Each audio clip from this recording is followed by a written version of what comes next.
guys. Luto tayong pakberts. Pakberts guys. Isasawgan natin ng beef. Karne ng baka.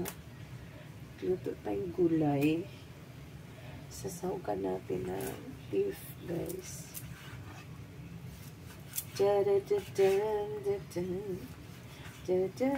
Masarap kasi pag beef ang isaw sa gulay guys. Pero iwain lang natin siya maliliit bago ikukulo muna. Parang baboy. Isasangkot siya natin. Tapos, pag malambot na, saka na natin siya igigisa. Just like baboy also. Ayan. Ayan. Igisa natin mamaya yan. Para malambot siya. Ay, kulo muna natin bago igisa pa. Yan guys. Yan, tubigan lang natin yung ating Ito guys, ang ating pangpakbet. Meron tayong sigarilyas, sitaw, maliliit na palaya, tapos kalabasa. Wala lang tayong talong guys. Talong lang kulang natin. Pero okay na to. Basta may sitaw. Meron tayong sigarilyas. Ang palayang maliliit. Native na ang palaya guys. Tsaka kalabasa. Yun na guys. Ang ating sibuyas, kamatis at saka bawang. Ayan, hindi umabot yung ating gulay sa ating estudyante. Kaya spam ulit. Korean spam tayo. Ayan guys. Lutuan na lang natin muna sila ng Korean spam. Hindi umabot yung ating gulay sa kanila. Ayan.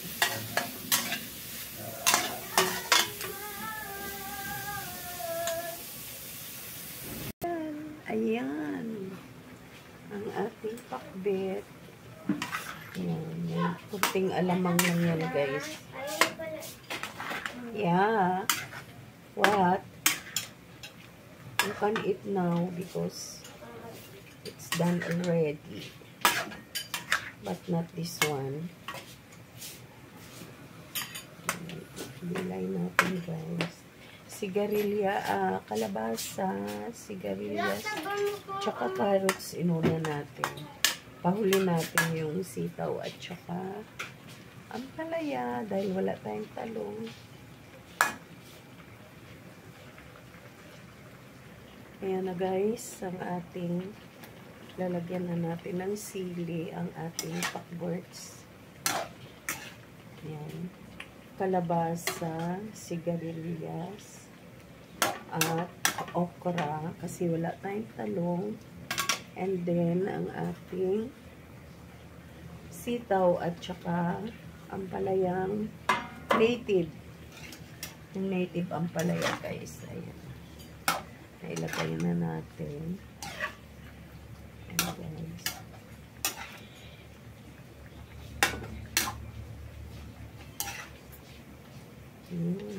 Ating sili. Dalawang sili yan guys. Dalawang sili.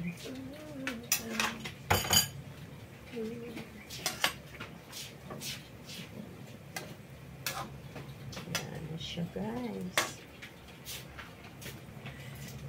Ang sarap. Hindi siya gaanong maalat. Hindi siya gaanong maalat guys.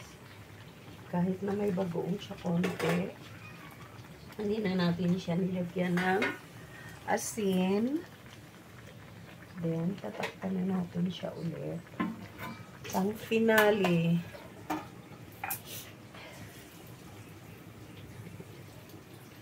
And, sa ating pinali guys. Ayan, ang ating pakberts. The pakberts of the year. Of the day. The pakberts of the day, guys. Ayan. Ayan siya. Yan ang ating pakbet. That's it, guys. Kunting takip-takip na lang. Finish na. Yan.